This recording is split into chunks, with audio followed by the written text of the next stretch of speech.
Podcast. A show about nothing and everything.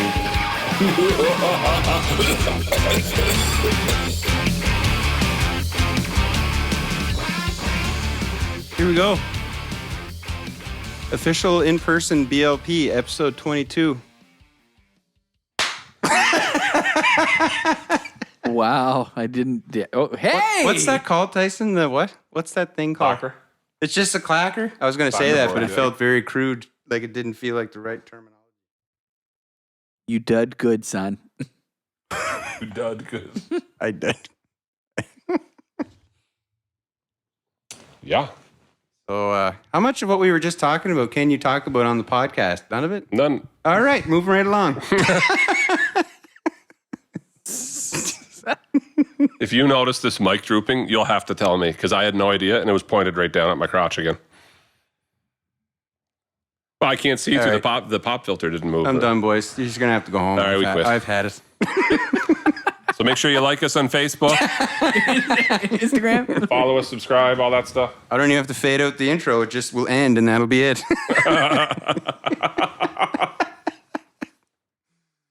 Oh my. Well, boys, you look great. Cameron, you're on your phone a lot. Yeah, I am. Are you always on your phone? I guess we wouldn't know from all the Zoom. Yeah, fair enough. Boys, I'm on the computer all day. Did you get in trouble with Chris? Not yet. So probably episode yet. Am I taking this part out? Not at all. Hey, Chris, you might want to listen to the last one. The other guy I work with though, he listens to it and he kind of said nothing happened. I'm like, nope. That's We're funny. I just like that. Trying to get me in trouble. What are you doing? I still can't get over that Cameron sits and watches vocal coach reactions. Yeah, I don't know why that just strikes me so. Yeah, Person who likes music probably the least in a way. yeah, but you like music though. I do like it, but I'm not like, hardcore and know how to play an instrument like some other guys. I mean, you know, Totally hardcore if you know how to play an instrument. I can't put two notes together. You guys are hardcore. I mean, there's lots of people that like music that don't play anything. So it's But I'm surrounded by people that are. Gary tried to teach me one time and it did not go well. Well, it's one thing to like music when you're not into it, but then you get into the reaction videos where they're talking about the difference between the major third and the minor third. I have no idea. I had no idea at first. I'm like, I still don't. Listen to that Bourque. I'm like, what? Well, like that, you're talking about that Doug Halvorin guy. As soon as the first note hits, he's like really strong, low D. But he knows the note without even like, I can find it like if I hear one and then I can sort of find it, but like to just know instantly what note that is. Like just listening to it, they just switched to F. Yeah. Really neat. And then he pauses it and he's like, classical does this to modulate to different keys. And you're like, oh, I'm learning a lot right now. Yeah. But, yeah. Gary, is your hat say gone Sasquatching? On squatching. Just noticed it. I complimented him on it outside. That's awesome. Where do you even get that? Amazon. Yeah. I wore a shirt Wow. to school yesterday that said hide and seek world champion and had the Sasquatch silhouette on it. Oh, man. Yeah. This is just going to turn into an episode like right now. We've never had our great debate. No, I'm just we saying. have I'm not throwing had that the out great there. debate. What do you mean? About Sasquatch. Cameron says no, I say no. I feel based like- on hard science of just because. Exactly. Have You're we- saying conjecture. What have we not talked about it for at least half of the existence of all of our episodes? Yeah, we keep bringing it up. We keep bringing don't it up. really It's like debate we it. give them a little tidbits like breadcrumbs. We're just trying to lead to the big one. Wow. All right. Well, listen, I'd be scared. Tyson, the way he reads manuals on ice cream machines, this guy might have his ducks all in a row. If he's all up to date on everything, Which I'm what not. was announced yesterday for a discovery? Holy crap. Yesterday. That the premiers are still fighting at a border. Oh, He hasn't seen it yet. He was too busy watching I vocal would love coaches. to see, though. As long as we're on that, and then I'll go back, because we'll do a little in the news bit here, whatever. I'm calling it by fall. Premier Higgs versus Premier Rankin celebrity boxing match. Let's go. Let's go. Celebrity death match. I totally want to see that. Right at Rankin has youth on his side, but I think Higgs would be so dirty about it. They would have the Irvings greasing up the corner of Rankin so he's slipping and sliding everywhere. Yeah. Robert Irving's putting it on his face and like pep talking him. 2x4 sitting in the underneath the apron. Where'd you get that lumber? At Kent's.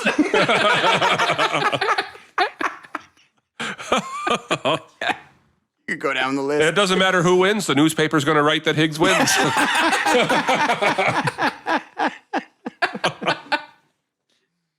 Man, it's some handy to own everything, isn't it? Yeah. Man, that's convenient.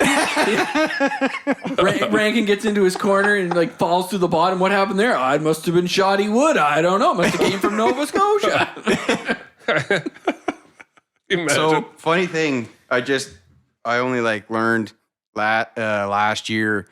So if you go on Google Maps and you look at Moncton, like the satellite view, there's this big space in it's just like north of Dieppe, like northeastern Moncton. This big patch where like, oh, they really like built around that whole area and there's like nothing there. I wonder if they plan on developing that. And I learned that giant patch, it's completely surrounded by houses, but it's this huge, I don't know how many acres it would be. It's all Robert Irving's backyard. Oh, go away. There's Like- horse stables and stuff. Have you seen it? Yeah.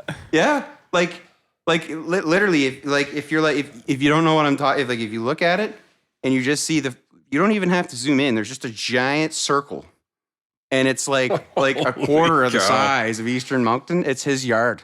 I never knew that. He has he has horse stables there, and like when you look at his house, most people have like mini splits and stuff. He has like.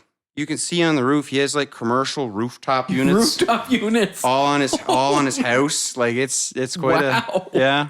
Anyway. He's a big fan of the show. Yeah. I'm not today's sponsor. Hey, Bobby, shout out to you. We get all our building supplies Wow. at Kent's. Yeah. We watched all of our hockey games at the Avenir Center. Wow. Yeah, anyway, it kind of blew my mind. Wow. Like you just look at stuff like that and you think it's like undeveloped land and then you find out Someone owns No, it's someone's yard. Yeah. Wow. Yeah. What's that? That's What's that? 32 acres? That's his front yard. Okay. Very good. That's Yeah. incredible.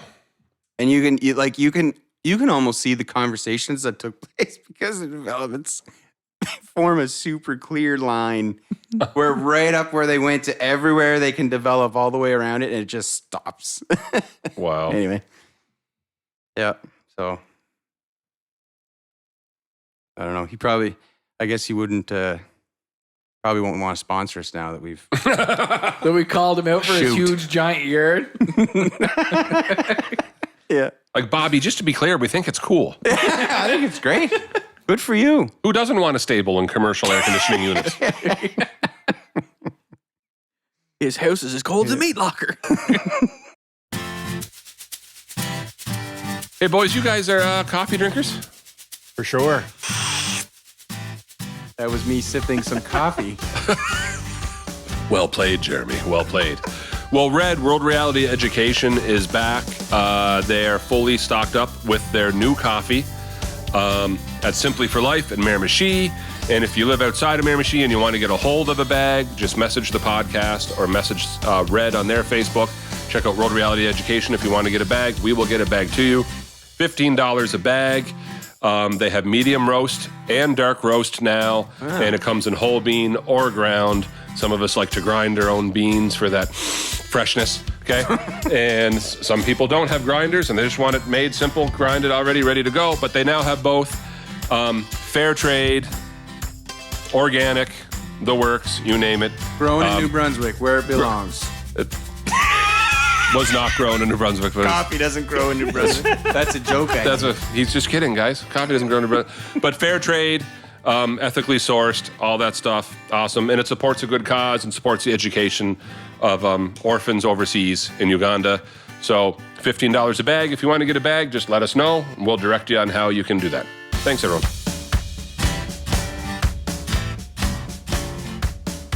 In the news yesterday, in China, And now with all this news, scientists had to have a look at it first and everything, right? To verify it. They found it 2 years ago. Apparently it was found... That Sasquatch caused the coronavirus. That's what you're going to say. Well, you just ruined the whole thing. You just ruined the whole thing. That was it. No, some miners found a skull 60 years ago and were freaked out by it, so hid it. And then someone on their deathbed said that their grandfather or whatever said they hid this down a well while they were miners, and it was all wrapped up. And they went and looked for it and found it. And scientists have had a hold of it for 2 years and then announced that they had it yesterday with all the scans. Here's all the footage of it, everything. It's legit. It's about 100,000 years old. It's not Neanderthal. It's human. But the skull is twice the size of a modern man's skull. 2 times the size. Okay. So there I it want is. to hear Cameron's thoughts. Sasquatch exists. That's all the evidence I needed. No, on a side note, though, I do get a kick out of the 100,000 news. years ago. 100,000 years ago, Sasquatch had a human head. But the new, that's exactly where that was going. 100,000 years ago, Sasquatch had a human head. No, but it's in one of those cool news of they have a whole moment of one of the headlines I read was like Science Today or whatever popped up on the thing. Newly announced discovery wreaks havoc on evolution timeline yet again. And I read it out loud to my wife, like, will they just admit at some point they don't know? Oh, yeah. Because they just found something else and now they're going, oh man, what is this? Every time they do. Every single time. Because last year it was a discovery in South Africa, right? That like, well, this isn't very old at all. How can that be here? And now they found another one that is old and it's like, well, that shouldn't be. It looks like a regular human skull, but it's massive. You guys, you just don't know. Keep looking. You'll keep finding stuff. They just keep adding to we'll bump this guy forward. We'll bump this guy back. He's right in the middle here. Sure. Yeah, I did think it was pretty cool, though, because it's literally twice the size. And Wow. those of us that grew up in Sunday school. That's where I was going. That's a pretty massive skull. Yep. For everyone that said there was no giants around. Do you know how tall and big you'd have to be to have a head that big? Yeah. Pretty big and tall. As big as... I felt like you were looking for a response. No, there. but I think one of the estimates read like 8 to 9 feet tall. I don't know, dude. To support a head that's not, because the weight and everything, right? Like it would have to be proportional, yeah. And it looks very regular. It looks like a human skull. Like there's no, Like sometimes they look funny. Yeah. It doesn't. Like it's very, anyway. Like that's like Goliath would have been something like Yeah. that, right? Would have been around that height. Goliath and the boys there back in the day. The Well, bodies. because all the where people get hung up on that stuff is all the cartoon pictures you saw when you were a kid. Yeah, I know, in right. Sunday school with the felt board where they're moving the characters I around know. in the felt board, right? Yep. Made Goliath look like he was 20 feet tall, like he was a giant. Yeah. Right? When in reality, it's like, no. I got to tell you, a giant among men, even today, would be like, Yeah. if you're 8 feet tall, I'm peeing my pants. Yeah. Andre. That's Andre the Giant. That's a massive. He was a big man. Maybe So, there's just more and people Andre with was in the giantism. 7s, right? So if this guy, and it was a male, is 8 to 9 feet, that's above 8. That's a massive individual. Yeah. Yeah. That's Well, nothing yeah. Oh. you've ever seen. No. No. Wow. But that's like you said. That actually has nothing to do with Sasquatch. I just thought that was pretty cool. They announced that. I really I was didn't going to say, support anything are at you all, but- switching over from the Sasquatch to the Nephilim here? All it supports is that a creature could be that big, right? But yeah, it's anyway. Right. But you see, what it is. you see, Jeremy, this is him doing his little breadcrumbs again. He's trying to lead us to that eventual big debate. Yeah. You have nothing. Your whole defense on there's no Sasquatch is because. Where's the body? Show me a body. Show it Oh to me. my gosh, I Show me hate a that. skull. Show me a Cameron, skeleton. Show me a body. Just are bears real? Yes, and I have think seen bears. You've seen a bear. Yes. How many dead bears in the woods have you come across? None, because they're scavengers.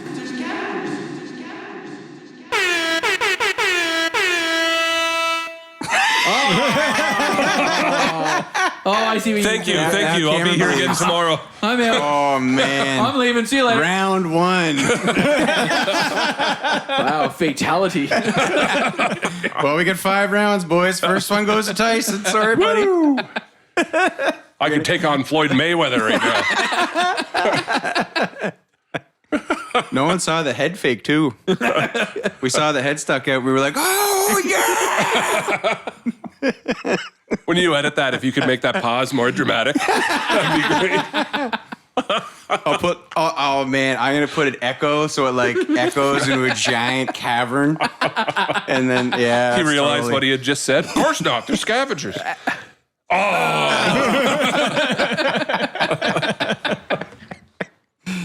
Pew, pew, pew, pew, pew.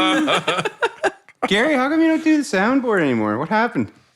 The cable I had was bad, so it was crackling more often than not. So when I was using it, I was constantly plugging in and unplugging my phone. And that is, if you would like to sponsor us again, we need an $8 cable so we can do sound effects. Oh, Tyson, that's always stuff I forget to say. Every time on Zoom, when I would go to edit, every single text you got was like this super loud clicking, popping noise.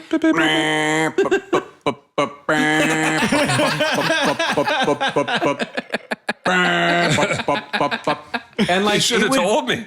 Because I don't hear the track, right? So I don't know. everything. And the only other thing is too, is I've experienced that once before. So if you saw how far this time my laptop and box was from me, so it's the equivalent of like the people at home can't see, but like your coffee table's pretty far from Yeah. me. I sat back, my laptop's there, I'm watching the levels, the box is beside it, and I'm talking, for those of you not like, I'm 4 or 5 feet away with my cell phone, but it still did it apparently. Yeah. So Yes, like because I'm using it right to Yeah. Yeah, It but felt anyway. like the microphone was inside your phone.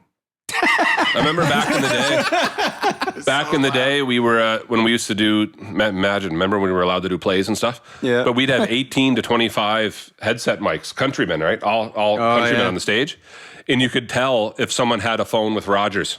Yeah, And you 'cause knew would it was do that. Rogers because the PA'd be going, and you'd hear the. Yep. Oh yeah, it's super distinct. It also does if like this my guitar amp. Whenever if I set my phone on the amp, it would do that through the amp. Crazy, No joke.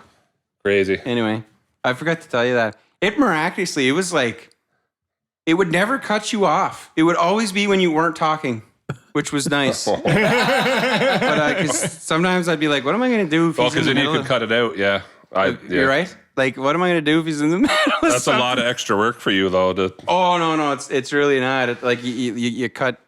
quick stupid little cuts. phone. And now Pretty I can't, obvious. and now, Giant spike. and now I can't give you little Easter eggs in Zoom. I know. Yeah, and you didn't do that in the last one. I did, but he didn't throw it over in the Speaking file. of speaking of my phone wrecking stuff, actually, this wasn't my I really. my phone. Oh, sorry. No, so you'll like this though. So last night on a virtual meet and greet, I met Lita from WWE. Okay, and I'm talking. I thought, what is Gary? She listens to MXPX. I thought, what is something like? Everyone's going to ask the same things. Like I'm on these virtual, and I'm watching. I know videos where all the this time, is going. and they always ask. I think no, you don't. Just wait. And I thought, what can How I do you ask? send that's different? autographed 8x10s? Right? But I'm asking, like, yeah, hi, nice to meet you, Lita. But if you could get MXPX to send me an autograph 8x10. But I thought everyone always asks for the same. Who is your favorite person to wrestle other than Trish? Who is your? I thought I'm going to ask her about music because she sang with the Luchagors for a while and stuff, right? And I had listened to a couple of their tunes, and it's like I didn't know that. But it's pop punk esque, right? Like it's very, it's not bad. So I asked her about her influences and told her I was and she had listened to MXPX too and everything. She's in the middle of explaining to me that there's a couple new tours coming out, and she's excited to go see a couple bands that I haven't played in a while and everything. Maddox sneaks down whenever I do these meet and greets, right? And so here I am with my phone up in my face, like selfie mode, so I can talk to her. Yeah. And I got the earbuds plugged into my phone, and the earbuds are in my ear, so there's no echo while I talk to her. And Maddox gets real close to my phone, and real close to my phone, and real close to my phone. And then when he goes to get down, like he doesn't want to be on camera, but he wants to see. hauls the earbuds out of the phone. The phone goes flying across the floor. The earbuds fall out of my ear. And the whole bit, while she's talking to me about music. So she watched the camera just all over the place. And he bails on me. I had visions of, like, I don't know what he thought was going to happen to him, but when Gary told the story of when he hit his dad's car with the lawnmower, Maddox just bails on me. He's gone. Maddox is currently in Venezuela. And it's one of those deals like, I am not nervous or anything. Up until I drop that stupid phone on the floor. He pulls because now I'm all flustered. Yeah. Anyway, she's laughing her head off. She thought it was great. And she gave the big, when I got off the call, she's like, bye, Maddox. Have a good weekend. Like, she was so awesome about it. And he was great. He got shy to come on camera, but he yelled goodbye to her and stuff like that too. But oh gosh. It was just one of the administrator of the group, Cameron's in that group too. Yeah. Messages me after and writes, "Holy crap, your phone took a bump for Lita."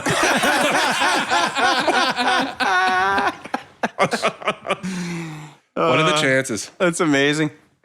Yeah, I could just see he would just run to the furthest place. Oh yeah, he bailed around the couch around the corner and hauled the blanket up over like. But the question is, when it was rolling, if you could seen him running away, would have even been kind of funny. If you would have got the glimpse of the feet. Just a little dust cloud all around the corner. Anyway, Maddox, buddy, if you're listening, no one's mad, but it was hilarious. It was so funny. It was probably the call she remembers the most. Yeah, awesome. I like actually that you think of actual questions to ask though, because like you always get those things, and people Ask the always same find thing. themselves on it when they've put no thought into it. Who is your favorite wrestler? They do, man. They do. And they do that all the time. I asked about whenever I did the one with Don You did Don Rock. Morocco, yeah. Tyson let me have that. Thank you very much. And I asked him, I said, "Hey, what about the Maritimes guys?" And he's like, "Oh, I was there." Like, you ask them some, and then they kind of like, they almost get excited when you ask them a question that they haven't had to answer a billion times. They're like, "Yeah, I was there." And they even he remembered the dates. "Oh yeah, I was up there in 93 or 92 or something like that with Sean and all that." Like, Yeah. just totally remembered it. Oh, nice place we stopped. I've had a couple experiences like that. So I've prided myself on, I got to ask them something different. So I asked Lita about music. Yep. Because I thought it's going to be all wrestling. Oh, yeah. They're all going to talk about the one match on Raw that they, you know what I mean? They tore the house She looked down. like she broke herself. Do you remember that time? And Yeah, that's what they do. And then you went under the ropes. And Sure then you enough. came off the ropes. Yeah, remember you landed on your face? Do you remember that? Did that hurt? No, jumping into the ring, landing on my face is fine. They're fans and they're excited, and that's what they remember, right? Yeah. So that I don't want to be. Yeah, They're going to get the same question 10 times today. Put some thought into it.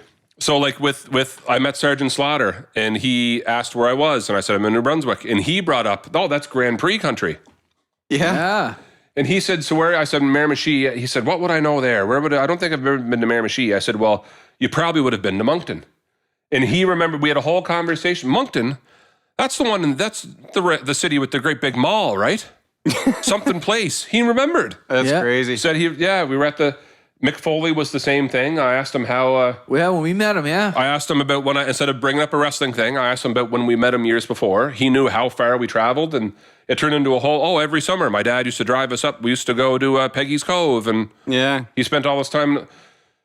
So with Brett, when I met Bret Hart, I asked him specifically about Leo Bourque. Yeah. Oh, yeah. And that was the one question that it's funny, the guests before me, they were talking because it's on a StreamYard, right? So I'm backstage hearing the private conversation that we're going to have to hurry these up.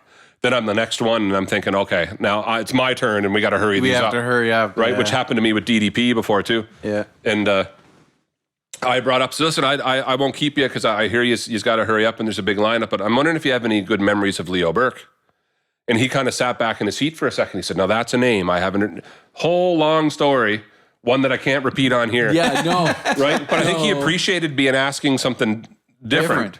He wasn't being asked about the screw job again. He wasn't getting asked about, it was like, Leo Bourque, haven't heard that name in a long time. There's a lot, you know what I mean? And I think they like that. Yeah, they like the Different.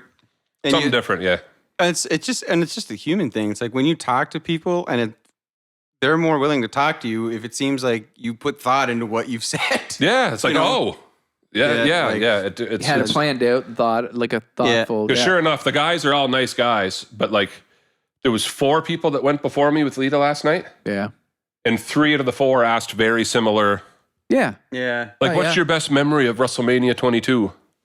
And she's honest with like, where was that? Which one was that? Because she was in a bunch of them, right? Yeah. The one with Edge, and she said, "Oh, the one with Edge and Mick." She said, "Yeah, that was great. my memory of that. I remember." Being there. And the guy's like, "I'm sorry, I'm nervous." She said, "Well, I remember, setting the table on fire for them, and Yeah. I was there." Like, what do you want her to say, right? Like, Yeah. it's. I was there. I did it. I don't know. People get nervous and Yeah. stuff. Like, Oh, but yeah. it's- That's yeah. Well, you meet someone that's your hero, right? Your brain sometimes does drop into absolute neutral. I tried and tried and tried to get Jill on. Yeah. I tried to get Jill to do. I said, "Come on with me. Come on with." No, because to her with Lita would be me meeting Chris Jericho, right? Yeah. I Oh, wouldn't yeah. know what to do with myself. No. Yeah, like that'd be my one person that like. Like, I apparently snubbed Jordan Rudess. That's how I reacted. Oh my gosh, how have we never talked about that on Oh, here? I think it has to have been. I think No. it's been talked about. No, I don't think so. I don't think so. Really? It's like the Bourque thing too. I think we talked about it one time and said, and that's a story for another time. I think we moved on because we talked about getting there. We got there real early and then never said what happened. I think poor maybe- Gary missed all of Oh man, I got to What a eat. fluke thing. We were starving. that's way cooler. Tell us what you ate, Gary. Gary's like, I ate. So 5 of us drove up Why to did see. we go that early? It I was- don't know. Did we just like royally miscalculate the we were- time that it would yeah. take us to? We were there like 6 hours early. What? Oh yeah. Oh, we were there like in around noon. This is for Dream Theater? Yeah. Went to Okay. Quebec City. We're there early. Hey, give me that. I actually knew. Yeah. There you go. And we were there real early, and it was one of those deals where we could hear sound checks, but we knew the band's bus wasn't there yet. But that's I And want it- to point out when we pulled into the the Coliseum parking lot, there was 0 vehicles. There was no staff here. No. You could walk in the front door, but you couldn't go any further. And it was like, okay, well, we'll go for a walk. The scalpers were already driving around though. Yeah. They were already driving. Oh boy. So Gary and Heather went to get a bite to eat real quick because there was was it a mall nearby or something, Gary? That there's something I A think, food court thing. Yeah. food court thing. and I think at It was that on point, the property of the Olympic thing there. yeah, that's and, right. And we're fanboying pretty hard, but there's nobody around. But There's nobody around, right? No, but in my mind, I thought, well, if there's somebody around and it's like early afternoon, they're gonna be here soon. They have to get here. So we'll probably maybe they'll pull in while we're here. What are the chances? And if they don't, they don't. And me and Gary have had a similar experience where it's like, well, let's just go for it before we go home, right? So we went to Raw and they were filming SmackDown the next day. And it's like, let's go for a walk before we drive home. We got to drive through Halifax anyway. Drove into Halifax. Holy cow, there's the big show. Right? Funaki. Funaki. and there's all these, wrestlers are getting out and walking in and they're driving around and it does happen, right? Yeah. So Gary and Heather leave to get something to eat. And I feel like Gary for a minute really didn't believe us when he came back that this all went down. But we're standing outside of the Coliseum. And we're in the back. What seems like it could be the back entrance. Yeah, because it's not like they label those things. Yeah. So we're standing around the back. And sure enough, A bus pulls in. I think it was 2 of them. 2 buses pull in. One's crew and stuff, I think, right? Yes. Yep. So they would have been all set up and they would have been coming from a hotel. Yeah. But the 2 buses pull in and And they park right next to us. They pull in right beside right us. by, we're standing there, yeah. And we're like, holy crap. and James LeBrie gets off the bus Yeah. and no bones about it. Hey, what's going on, fellas? And walks up to us. Yeah. We don't have to hand him at all, hound him at all. He's there, shakes all our hands, talks about the Leafs game the night before. Which yeah, exactly. Looking back on it, he looked. He did a double take. He probably knew what time it was and was like, "Well, there's only 6 of them there. It'll literally take me 30 seconds to talk." Yeah, to be fair, and then I can go in. If there's 100 fans, but there's just a couple of them, I'll say hi, right? Yeah. And John Mayung got off the bus next and waved. Yeah. And I near passed out. And you almost died. And so Jeremy is in full on I'd bet money you don't even remember what you said. I don't know. I honestly think he had a blackout, come to Jesus, the whole bit moment. I think talking to James walked straight to me first. Shook all our hands. And I was like just shaking his hand. And to me, he was there for like an hour. And it was only like 10 seconds. This next part, you people need to know that, I can't say you people, Don Cherry got fired for that. Guys get kicked off the podcast. But like what you need to know happened, Jeremy is so enveloped in this conversation. Here comes Jordan Rudess. Which I didn't even see. Arguably the best keyboardist in the world, right? Walks up, shakes my hand. Hey, guys, I'm Jordan. Nice to meet you. And shakes my hand. Then shakes Nathan's hand. Shakes Metal Flizz's hand. Yeah. Which we can get on in a second, right? And then Jeremy's talking to James Labrie, and Jordan Rudess leans in and goes, nice to meet you. I'm Jordan. Jeremy goes, yeah. Waves his hand at him. I mean, completely snubs Jordan Rudess. Like full on. Yeah.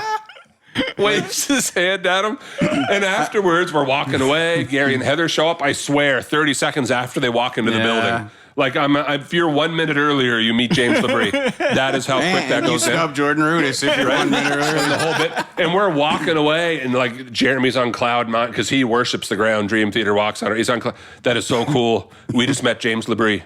That is so cool. I cannot believe I just met James Labrie. And Nathan finally says, and Jordan Rudess. No, Jamie didn't. And Jeremy's like, what are you talking about? Like, no, we didn't.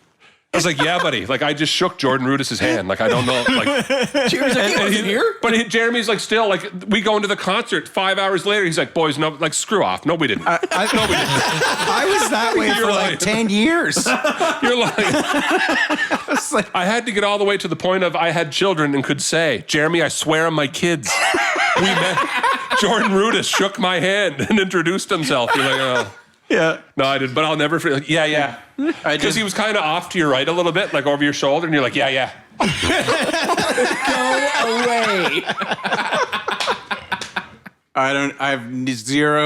I can't remember. I remember Jeremy James blacked Labrie out. walking up, and then we were at the concert 6 hours later. That's what I remember. Totally blacked out. Yeah. Go away. Go. Can't you see I'm talking to James Labrie here? Go away. So he must have went in while James asked if we wanted the picture, because that all went on. Oh, he was gone. He walked in, yeah. And then James said, do you want a picture? Yeah. After you snubbed him. Oh my gosh. It still hurts, boys. And then the stranger who's around too hops in a picture with me and James Labrie. I don't know this guy. Walks away and says, if you could email that to metalflizz@hotmail.com. Well, let's expand upon that a little bit. Like, what the guy happened? was hanging around By himself. and then, then he jumps in the picture. First it was you and Nathan were going to get a picture with James Labrie after me and him did. But then I think Nathan gave you the camera. Well, because someone had to take it, right? To be So fair, you took Nathan the had a one. camera. It was Nathan's camera. Yeah, you took the one of me and Nathan with James Labrie. And then the guy jumps in. How did that go? Well, like, I'm not even mad. It's like you're fanboying at the time, right? Yeah. Because it's James Labrie. You can't believe you're meeting. But it's like, would you guys like a picture? And both of you are like, that'd be great. And Nathan just gives me his camera. Yeah. So I'm taking this picture like, I guess not me. Right? I'm out. But like, no one's thinking at the time. It's just, I can't believe this is happening. I want a picture with him. Well, obviously no one's thinking I snubbed the greatest pianist on the planet. Jeremy doesn't bring it up. Nathan doesn't bring it up. I didn't get a picture with him. Do you know who brings up? James Labrie looks at me and says, would you like a picture? Man, that'd be great. So Nathan takes his camera back and goes to take a picture of me and James Labrie. And Metal Flizz just jumps in the picture too. Like, dude, we will take one. Like he was there the whole time. You could have offered to take it. And all three of us could have got one with James Labrie. You could have said, guys, can I get one? We could have taken one of you with James Labrie and sent it to you. But forever, it's me, James Labrie, and this complete stranger that will forever be known as Metal Flizz. The picture you have, Fliz. you cropped him out, didn't you? Heather did that for me. Heather framed up a real nice Dream Theater 2000, whatever year it was, and like James's shoulder is cut right off. Metal Fliz must have been like hugging right onto him, like so. It looks like it's just me and James, but I met him too. I think he hung out with us for like 2 or 3 hours after that. He did. He was hanging around, yeah. He's like saw us. But the thing that like you didn't care is because he immediately started bragging. He's like, oh yeah, this is like the 25th time I've seen them. I've seen them in Europe. I've seen them in South America. It's like, dude, pretty good chance you have other pictures. Yeah, how many times have you guys come? This is my first time. It's my first time. I'm freaking out. I have no manners right now. I've lost all my manners. That's the terrifying thing. You become I snubbed Jordan Rudess. and you become this rude arsehole. You snub people. You don't offer to take pictures. It's terrible. Don't meet people. You become a terrible person. Jeremy's like, you black out, you do things. You do things that you don't speak of. Well, wait, like that all happened. We never saw John Petrucci. He must have walked in while something was happening. He teleported. Because I was watching pretty close. Because John Young waved to me, and I didn't know what to do with myself. To the point of 3 days later, I went and bought a 6-string Yamaha just like him. Pretty sure I'm still making payments. and then Mike Portnoy had sticks in his hand, I remember, and he walked in and waved. So he must have been warming up on the bus or something, or what. He walked in and waved. Right, and Jordan Rudess, but we never did see John Petrucci. John Young waved, and I bought a 6-string bass 3 days later.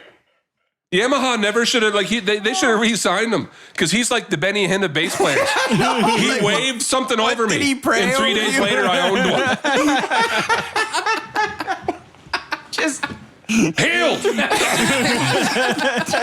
will have a 6-string.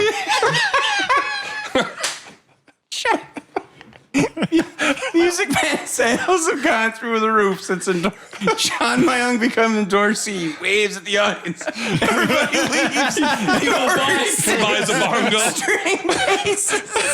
Jedi mind trick. You'll all buy this. Stands up on the stage. Oh man. I'm gonna pass out. This is why he never talks in interviews. His voice is too powerful. And when he talks, everyone thinks he's quiet. No, he sounds like TD Jakes. You will buy a 6-string.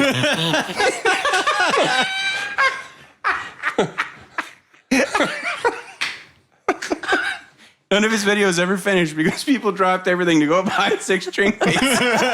Oh man, just like TD Jakes, all he has to do is yell the words "the blood" over and over and over. Yeah. The Listen to 6-string his- bass. The blood. Oh man. Oh my gosh. I'm so glad we finally talked about that. Jeremy's so weight has been lifted up his shoulders. See Weight's now, been if, lifted. if I ever did like the George Rudess as one of those things where fans come on and talk, I'll be that guy. Jordan, you remember that time I came up to you? I'm sorry, Jordan, I'm sorry. Just cut it off. All right, on to the next person. I mean, they meet so many people. Yeah. You wonder what they remember. Yeah. But there's some stuff they do remember. Yeah. Like there was an interview with Vince McMahon that he's met like hundreds of thousands of people over. He can't remember them all, but he does remember this one guy in a hotel that was so nervous after meeting him. He walked into a glass coffee table and the thing just shattered. And here he was, and but he remembers it because he's standing there like, watching this. Like you remember that stuff. There's no way you forget that one. Couldn't describe the guy to you. Don't know what he looks like, but I remember this one fan walked right through a glass coffee table. Meanwhile, that guy somewhere going, "Hey, that was me." Yeah, exactly. Oh yeah. What about he does this a lot though, because when we met Ray Bourque, we were all. He does this a lot. He does. This is Jeremy's Cameron's MO. pointing at me. Like seriously, we got to all go to an alumni game. It was my birthday gift, and my wife got us all to go, and it was a meet and greet after at Boston Pizza. So after, Not a sponsor. not as much. So anyway, we were going, and everybody's getting their autograph, and like we all got jerseys, and it was like Ray Bourque. Jeremy sits down. You couldn't make it out to Jeremy. And we're all like, really? Like, we're all embarrassed. He goes, sure, bud, no problem. To Jeremy, best wishes, Ray Bourque. It's this like novel written on a jersey. But it was the cute I don't little, remember like, that. you know, my last name's Bourque. Yeah, I know. We And get you this don't little understand? scribble. We get this little scribble, and Jeremy gets like this paragraph on his jersey. I do kind of remember that. The whole time in the line, I'm like, don't say your name's Bourque. Don't say your name's Bourque. Don't say your name's Bourque. For like 40 minutes, however long we're in line, I sit down and he starts writing it out. Can you make it out to Jeremy? Well, same Bourque too. He's like, I'm like, I'm sorry, Brad. I'm sorry. I don't know what happens to me in those, unless I I drop know. my phone. I don't know what happens to me in those situations. Because when I sat down with Ray Bourque, I remember Cameron tripped me up. I put my arm around him and everything. Like, take a picture. Yeah. This is me and my BFF, Ray man. Bourque. I wish I was cool. I'm not cool. It must Anything be but nerves, cool. Jay. It But has I'm not. to be nerves. It is nerves It because is I don't nerves. act like myself. No, Yeah. you don't. I don't act like I'm nervous, but I'm not acting like myself. It's like you're going on the biggest date in your life you've ever been on. It's true. Ray Bourque, he's so hot. What am I going to do? Yeah, it's not good. It's not good what happens. Man. Boys, Man. All right. Yeah. Well, we've got bush topics. well, we got 20 minutes. 20 minutes to do it. 20 minutes to do bush topics. Yeah, yeah. All right. Bush topics. I'll have to actually put it in this time. Okay, good. You should leave that too, though. Oh my god. There's some good ones here, boys. So this might be like a two-parter? I saw a few of them. There's like 13 things here. Well, wow. we will. Yeah. Craig wants to know, and I quote, "How about boating? Thoughts, wants, experiences? Ever fell off a boat?" Why do I feel like Cameron would have fallen off a boat if he'd be willing to get on one? I don't know. I don't like water, so I don't get in boats. But yes, in high school, I had to learn to canoe.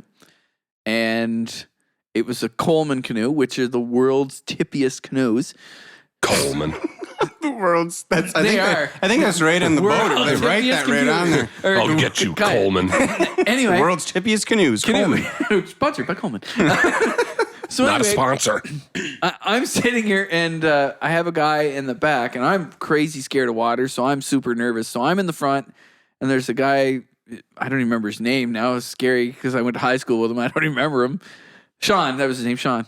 So anyway, we're in there and my instructor rolls in and he's like, what's going on? You know, this is like sometime in the spring and the water's high and the water is super cold. So this guy goes, hey, Mr. Schilliger, can I jump in the water?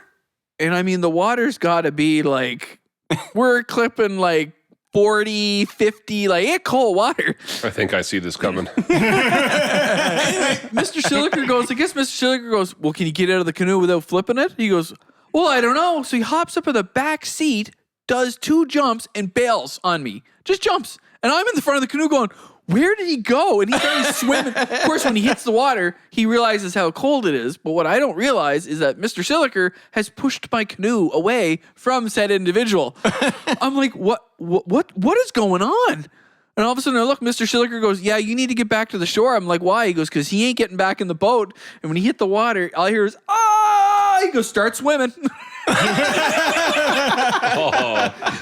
That's why he pushed the canoe. Well, I'm super nervous, and I'm like, just to get in the front of the boat, like I'm like death knuckle grip and holding the front. So I have to get up and go to the middle of this big canoe, like a 4 or 5 person canoe, and I have to try to bring it back by myself, scared to death. I'm like crawling on the bottom of this boat, and I'm trying to get to the center bar, and I'm shaking, trying to get over it. And my teacher's like, just get over. Hurry up. I'm like, I'm deathly scared. He goes, well, hurry up. And like the boat's rolling and rocking. And I'm like, finally got to the middle and I like just paddled as hard and as fast as I could to get back to the shore. I was like, he's like, wow, you got back quick. I'm like, yeah, fear is a wonderful motivator of many things. I thought for sure you're going to say you paddled on one side and realized you'd gone in a circle for like 20 minutes. No. When I was that scared, I was like, listen, I'm getting to the shore and I'm getting there now.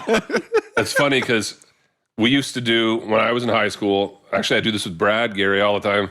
When we were out in the canoe, we would do it on purpose. So we'd do what they'd call gunnel bogging. So you'd stand up on the gunnels of the canoe and rock her back and forth, and the first one to fall loses. The thing is, there is no winner, because when one guy goes, so do you. The whole canoe. You hit first. No, you hit first. There is no winner. Cameron scared to death. We were doing it on purpose and then trying to crawl back in the canoe. Let's do that again. Oh, no, I never flipped the canoe because I was so scared. Yeah, we were flipping her on purpose. Nope, wouldn't do it. Yeah. Till she takes on water. She's all fun and games. Well, so speaking of that, have I got a boat story for you? Not a boat person. To answer the question, not really. Like, just, not really on them a whole lot. Maybe someday when I'm retired to get a pontoon boat, that'd be cool. Retired in a pontoon boat. Right? Right? I've been in a pontoon boat. Go see his buddies in Jamaica. We'll jump in the pontoon and head down to Jamaica.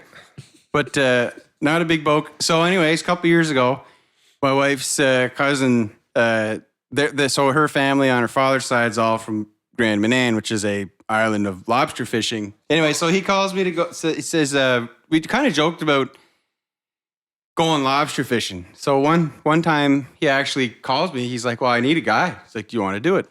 I'm like, you know, like you've heard all of my background. Like I don't know anything. I'm useless. And he's like, yeah, we'll teach you. It's no problem. We just, come down, right? We just need a body. We just need someone. Yeah, that was his point, right? I don't care. You can be stupid. It's fine. And so I was like, so he's like, we need you to come down for a week and do it. So I've kind of thought about it. I'm like, all right, well, anyways, it pays pretty good. It's a good paying job. So I was like, well, I'll take like a week off work. Like it was like months in advance. So anyways, so I agree to do it. I'm going to go down for a week. And I'm just like, oh man, like what did I get myself into? Because like my father-in-law who used to go down and do it for years, he's like, oh yeah, you throw up all the time. And like, it's super rough. Like you get thrown around. Like your family's in. You know how this stuff goes, right? So I'm like, oh, I don't know. Maybe I shouldn't have did this.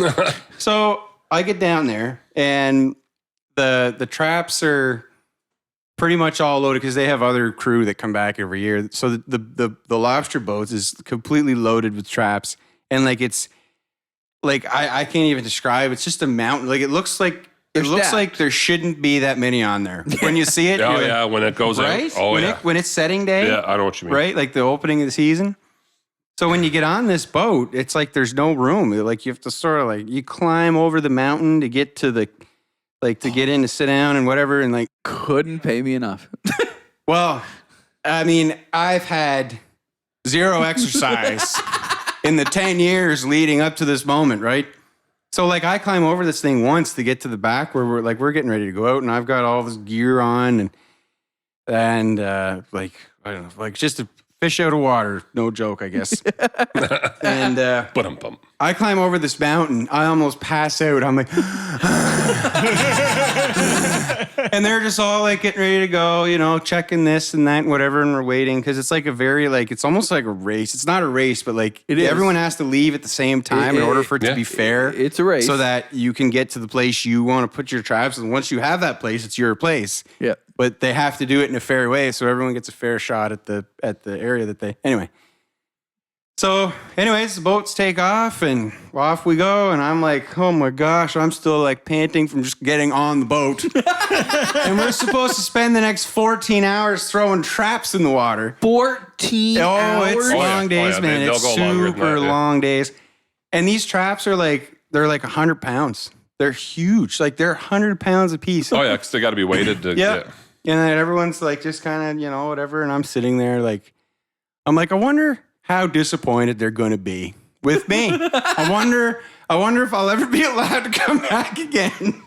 Anyway, so the side story is the boat that we were on, they had some work done to actually extend the boat. So it was, I forget, it was like 6 or 8 feet longer, and they had these 2 compartments that were in the back for storing stuff.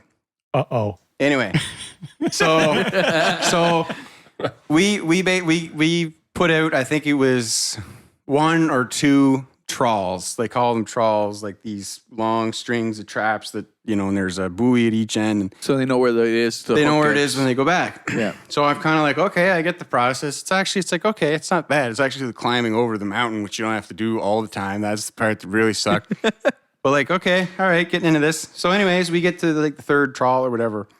And it's all strategically stored in this new compartment that's in the back of the boat. So, and it's like super rough. This was like a year of firsts. So you're getting on the thing and the weather's super bad. And they're like, oh, it's usually not this bad. Like, this is one of the worst I've ever seen it. And you're like, super. Hey, I'm pumped up, boys. This is great. Woo! Uncharted territory. Here we go. So it's super rough. And like, you're slammed off the walls. And like, I found out I actually have a pretty good sea legs because I didn't throw up one time. I don't know. I was getting thrown around. So I'm thinking like, oh, I'm doing pretty good. Anyway, so we take the hatch off of this compartment and it's in the back of the boat and it's like super rough. And we're trying to throw, and we're out, I think like, I don't know, 7 or 8 miles out into the pretty much into the ocean, into the Pacific Ocean. Like you're out at the mouth of the Bay of Fundy. Pacific. Sorry, wrong one. Wrong Man, you guys ocean. went far. We went 7 or 8 miles. We were at the Pacific Ocean, Atlantic Ocean. Sorry. Oh my gosh. So we're getting the traps out and all this, and we're boats rocking. Water kind of washes in, washes out. And we start to realize that this compartment that's in the back is like half full of water. Oh. And like, where it's like, oh, okay. So I'm just kind of like looking around to look at other people, and I'm like, are we Taking on water? Are we worried? Are you worried? Are we worried now? You tell me if we're worried. The Pacific Ocean water is very heavy. Anyway, moron. Anyway, so like very quickly, like the guy who was like the lead guy, and then Chris is my wife's cousin. He's like the son of the guy that's captaining the boat. That's like very quickly it becomes like we're in trouble here. Like the boat is like literally starting to go down. Like the back end is starting to go down. And like panic. Well, Panic. it's Panic. weird. So much like you putting it in like 9th gear and getting back to the you like the adrenaline starts going. Yep. Yeah. And you're just kind of like he's also a volunteer firefighter, so he knows how to direct people. And he just started screaming. When the waves come in, you got to pull the gate. When it comes out, you got to let it down and whatever. And he's like screaming. You're just like, okay. And like, whatever. I could break this all down. We had to throw traps overboard to save weight. Like just throw them overboard. Throw traps. Just, you know how expensive they are. Yeah. We're just throwing them over, right? You're in a panic situation when they start throwing traps. Yeah. And he's yelling at his dad. He's like, haul ahead, hammer. Because like the boat is like angled, the back end if it's down in the water. Well, if it's down in the water and you keep it full throttle, it'll sort of push it like up. Yeah. And It keeps it up. We're just literally going in circles, like at full speed, like trying to like push up out of the water. And like at the worst of it, I had boots on that were almost up to my knees, and the water was over the boots, going into my boots. It was up to my kneecaps. And I looked up. I remember just looking up. Simple. This is when it pays to have a simple mind like mine. I looked up and I'm like, I think that's like a flotation thing up on the top there. So we should be fine. Anyway, so we fight this thing. And like at some point, so Russell, the captain, he had called Mayday, like to the Coast Guard, like where our boat is going to sink. Poor Jeremy said, it's my first day. Yeah. First day ever doing this. And this is going on. I don't know how much time passed. At some point, I looked up and like there was nobody around.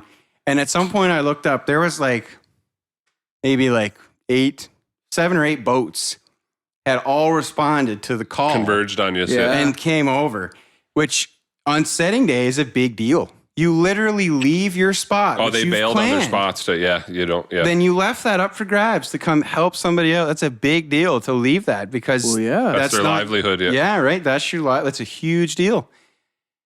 And I remember seeing that. I'm like, well, I think we're not going to die now. I think we're not going to die now.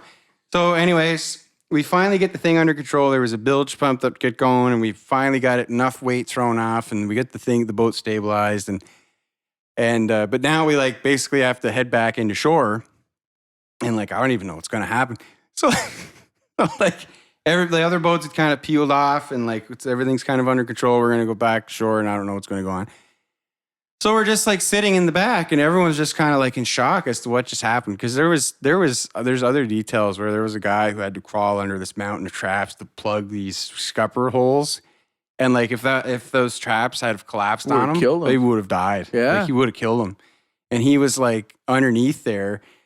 And anyway, it was pretty harrowing. And so we're just all kind of just heading back in. It probably takes an hour to get back back in there, and I'm sitting there talking to this guy who comes down from Cape Breton every year. I'm like, so what was your name again? We're just sitting there and like we're soaked and everything's soaked and frozen, and like we're kind of chatting, and it's like, well, this is their livelihood. Like when we go home, we don't get to like get the day off. Like we have to reload what we can and go back out. Yeah. Yeah. We have to, like, they have to, this is the biggest money-making day of the year for them. They need to do this. Yeah. So, like, you're just kind of, like, still in shock. You're just kind of regrouping, whatever. So we get back to shore, and I'm, like, kind of looking, and I'm like, what is that? And I look, and I swear, and now Graham is not that big. I swear, every single person in Graham was lined from as far as you could see all along the whole coast. Because they were on the radio. Because everyone knew what happened, and the news spread like wildfire. We pull back in, and people are shoulder to shoulder looking at us, and they're like, people are Jeremy's first day, it's like when the soldiers came home from World War II. I know. I felt like we had just come back from Normandy. Like we made it. Like, anyway, I shouldn't draw that comparison, obviously, but like, you know what I'm saying? Like, Yeah. And like, people are crying, and like, Chris's wife, she comes flying down, and like, that's when it hit me. It's like, We were. oh, we might have died. Yeah, we were in big we trouble. were in big trouble. And then, like, this is when you joke about things when things are very bad, because that's how you deal with stuff. And I was like, oh, my first day, not bad. Yeah, it can only get better from It here. can only get better from here. And they were so nice to me. They were like you can go home. You don't have to stay. Like no one would blame you if you wanted to go home. And I was like, no. I mean, you guys need someone. I said I'd be here. We'll, regroup and whatever, and we'll go back out and do it. So anyways, that's one Well, at that point, you're thinking, experience. like, I got this because far. it's like, well, yeah, I can be nervous and I can be whatever else, but like you said, like it's literally drop day, and this happened. Yeah. Yeah. Like what a fluke. Well, that's Yeah. it. Like it was a day of firsts. Like that's never happened. A lot of that never happened before. And now you see the funny thing is for him, all that went wrong and all the bad stuff happened. So then the next time he went out, it was probably like, this is nothing. This is just like a simple. I was just about to say. We Yeah. went out and everything went normal. Yep. And it was fine. It was like, well, it literally unless we died, it cannot get worse than that. Yeah. Anyway. Yeah, so that was my 1 week of lobster fishing. So that's my boat story. And I actually, I guess confession, I never told my mother that because she would have. Oh, yeah. Yeah, I don't know what would have happened. I never told her that story because she wouldn't have taken it well. So she will not know it. Wow. Yeah, well, I went gunnelbogging with Brad on a canoe. Winner. Round 1 to Jeremy. The lake had leeches. And they're gross. Wow. Yeah, Chris sent me pictures there. It was not that long ago. he just happened, I don't know how he got a hold of him. Someone must have sent him. It was from one of the other boats. And he just, like, I never text him. He texts me pictures from this other boat. And the boat is like half in the water, like the end of it's in the water. And he's like, he was like, hey, man, you remember this? Good times. Man, if it was tipped back that far, though, it's a wonder he's even got it in the shore. It's like, that's nuts. And the only, when you're a fisherman your whole life, you know how to handle stuff. And like, I can't even wrap my head around how they made all the decisions they did, but like, it all worked. Yeah. And the boat did not sink with that much water in it, which blows my mind. But wow. Anyway, so that's my boat story. Holy so sorry, that basically took all of our time. Well, there you go, Craig. Hope you're happy. Hope you're happy with that one. Yeah, anyway. So would you say your mind was emptier when you met Labrie or when you were about to die in the ocean? Strangely enough, it was more empty when I met Labrie. That's something wrong with me as a person. When my life wasn't threatened at all, I lost all my brain power. Yeah. Wild stuff. Well, guys, on that note, thanks for listening. Thanks for being here with us as we're here with ourselves for the first time. For the first time in a while. Please be careful on boats this summer. If you want lobster fishing advice, don't ask me. Make sure you like, subscribe, all that stuff. Thanks for listening, guys. Thank you.